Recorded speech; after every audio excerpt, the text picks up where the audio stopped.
Well, good morning. We're at Friendship 2014 Spring Shoot, and I have the honor of interviewing George Sutton, aka Mr. Flintlock.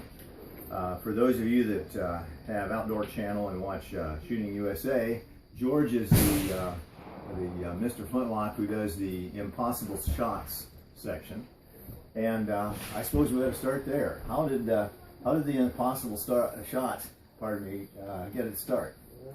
Well, Larry, good morning. First of all, I guess you know, it's kind of a funny story. I was watching the Impossible Shots show, and I contacted Jim Skelton and asked him why he didn't use primitive weapons, muzzleloaders and whatnot. Sure. And, you know, we talked, we sent emails back and forth, and the rest is history, I guess. That's the best way to put it. But it was kind of a fluke. I fell into it, and here it is 5 or 6 years later. We're still doing it. They're great people to work with. That's good to hear. I've heard good things about Jim Skelton. Jim Skelton's a great guy. That's a cool thing. As are all the guys from the show. They're real class acts. That's cool. Tell me, I assume you use your favorite gun to do the shots. Do you have a favorite gun or one that you like? I don't know if I have a favorite gun. I have a gun that I use most of the time, and that's a 58 caliber, early Virginia style rifle built by Charlie Wallington. Oh yeah. But I have a number of guns. I have a Ron Luckenbill gun. He built me a left-handed gun, which is a very nice rifle. Mm-hmm. I use that. You shoot right or left-handed? I didn't ask you. I shoot right-handed. I'm learning to shoot left-handed. I can shoot left-handed, I guess, and not as well as I can shoot right-handed, but I'm working on it. Okay. In a conversation over supper, I think you told me about maybe the most difficult shot they asked you to do. I had to get you to tell me about that one. I think the most difficult shot that I did was I shot a balloon at 300 yards. That was the most difficult shot that I did.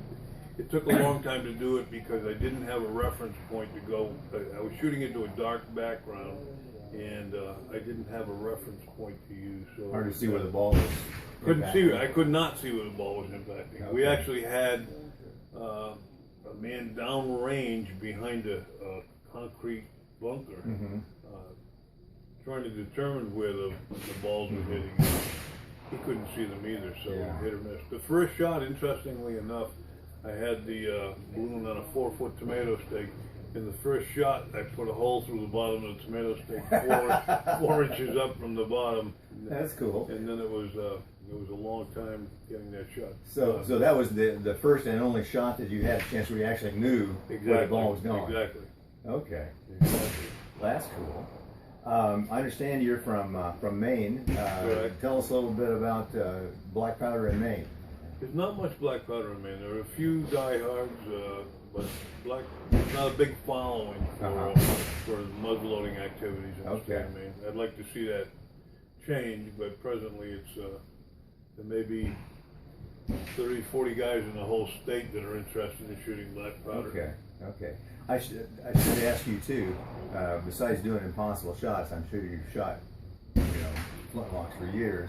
You're a hunter, I assume, and I'm a hunter. I don't hunt as much as I used to. I used to come here to Friendship, Indiana, the National Muzzleloading Rifle Association shoot. I used to come down here and compete, but that was 20 years ago. Okay. So at least we're listening to at least 20 years of experience, and I bet you shot flintlock a lot longer than that. I've been shooting flintlock rifles since 1964. Okay. So 1964, I graduated from high school in '63. There you go. So as long as I've been out of school, you've been working at this. Right. Exactly. Okay. That's cool. It's really fun to talk to guys that have loads of experience. If you had any tips about maintaining a flintlock or keeping it firing well, what would you tell a guy who's starting off?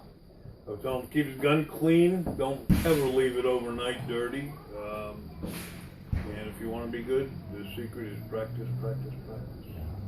I've heard that lots of times. There's a lot of guys here on this shooting line out here that'll tell you the same thing. If you want to be good, Maintain your lock. maintain your gun, and Do you have a favorite lock brand?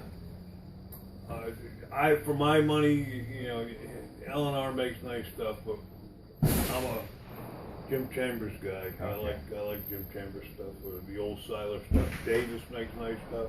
I have a gun or two guns with Davis locks on them. Davis makes great triggers, but for locks I go to Jim Chambers. Yeah. Okay. I haven't asked you in the past about whether you shoot fowlers too. Are you a rifle guy, or? I am pretty much a rifle guy. I have some fowlers that I shoot. I have a beautiful Ken netting New England fowler, beautiful gun. I shoot that occasionally. But I'm pretty much a rifle guy. Okay.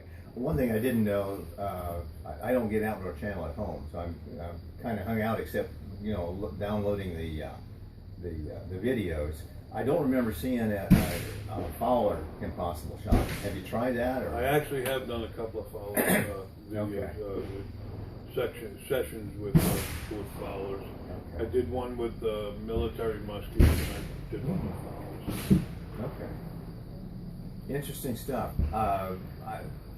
The whole idea of, you know, sparks falling in a pan loaded with priming powder and managing to get a ball out the gun, I think is a new idea for a lot of people. A lot of people look at these things and they say that you know, they're not as good as a cartridge gun. They don't shoot as fast. When you pull the trigger, you kind of get a shoosh. And 3 seconds later, you get the boom. Yeah. You know, that's a misnomer. It doesn't hold true. It's not true. If you get a good Flintlock rifle, custom-made gun, or even a good production gun, and you tune it and you know what you're doing, you can get that gun to fire almost as quick as a cartridge rifle. As a matter of fact, I've shot against cartridge shooters and beat them with my Flintlock rifle. I was hoping for this kind of answer about quick ignition. When you listen to the guys shooting target over there, it sounds like a 22 going on. Exactly. You know? Exactly. They seem very fast. Exactly. Go look at those targets over there, and that'll prove to you that it's a fast ignition. There's some really good guys. I was going to ask you.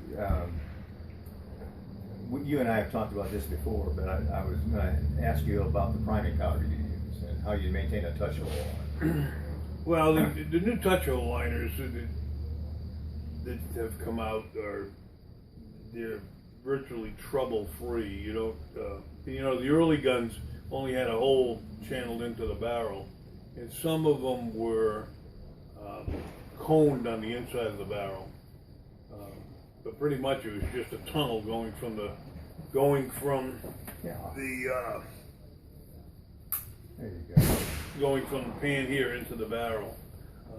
That's changed with the invention of the White Lightning touch hole liners. Yeah. They're coned on the inside, or they somehow provide a better channel, and they make the ignition a little faster. Yeah.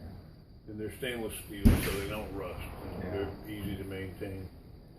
And as far as priming powder, what do you like there? I use Swiss Null B for priming powder. Okay. It's expensive, but you get a faster ignition. In my opinion, you get a faster ignition. I agree with you. It's quick stuff. It's quick.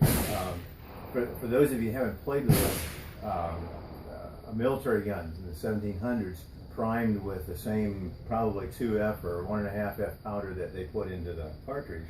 So this is a lot quicker with... It's quicker. Those military arms of the 18th century, you know, if you look at old brown Besses and whatnot, and you look at the touch hole, if you look at the consistency of powder, that powder back then, you know, some of it looked like small popcorn kernels. Yeah. It was very crude stuff. And the armors, I guess, the armors would walk down the line and they would, you know, fill horns, or they would fill. They would provide powder to the troops on the lines. Made me think when you're talking about all of this stuff, and we use a term about, you know, taking care of the lock or maintaining a lock. Tell me a little bit about cleaning and also about the product that you have. Oh, I'll tell you about my product. I'd be happy to do that. I've created a new patch lube and bore cleaner. I call Mr. Flintlock's patch lube and bore cleaner. It's based on the old Lehigh Valley lube formula. I met a gentleman up in Maine who provided me with the formula for my new product, and if you shoot muzzle loaders, you should give it a try. It works very well. Very good. And this has just been a recent thing, last Correct. year or two? Within the last year. Okay. Year. I know many shooters that I'm around like the old Lehigh Valley stuff, and then all of a sudden it became unavailable. Right. And I've been nursing a bottle for a couple of years just because I hated to lose out, and now we're taken care of again. Good. Good. Yeah. Glad to hear that. Appreciate that. I know two guys on the line right now that like the stuff. Good. And friends of mine. Well, thank you, George, for the interview. Thanks I to you. appreciate your time. All right. Thanks And, for what you do. I like this stuff that you do out there. Thank you. All the testing and whatnot. I look forward to seeing more of it. Yeah, well, we're going to piddle at it anyway. Good.